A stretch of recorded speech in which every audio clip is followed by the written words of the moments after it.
One of the greatest errors vexing modern Christianity pertains to the question of divine omnipotence. God, we are told, can do anything. What is left out is a classical cardinal qualification. God can do all that he wants. Here is the key to our error.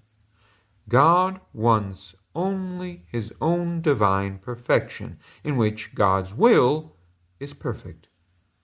God's power is fulfilled in God's own being. God can primarily or directly do only what he is. The Latin language helps us see this. Sum, I am, is the root of possum, I can. Being is the root of power. Power is perfected in its root rather than in indefinite progress or growth.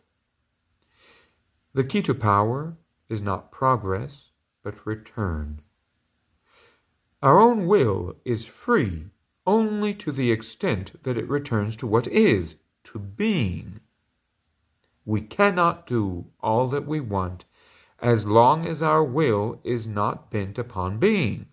Yet this is impossible as long as we abide in becoming, or as long as we are not as God. To be as God is to be still, eternally, to return to a place in which all power is gathered into its root.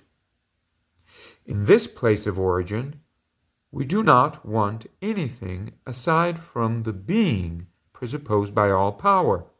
Not will as such, but being stands as gravitational center of all power. We do not do what we want, but what is determined or limited by our being as unlimited perfection of will. But now, the perfection of fulfillment of will is none other than the unity of thought and reality that is the divine mind or intellect, truth in its highest sense. Divine intelligence is the root of all power, and that which God is ultimately capable of, the recollection of all things in mind.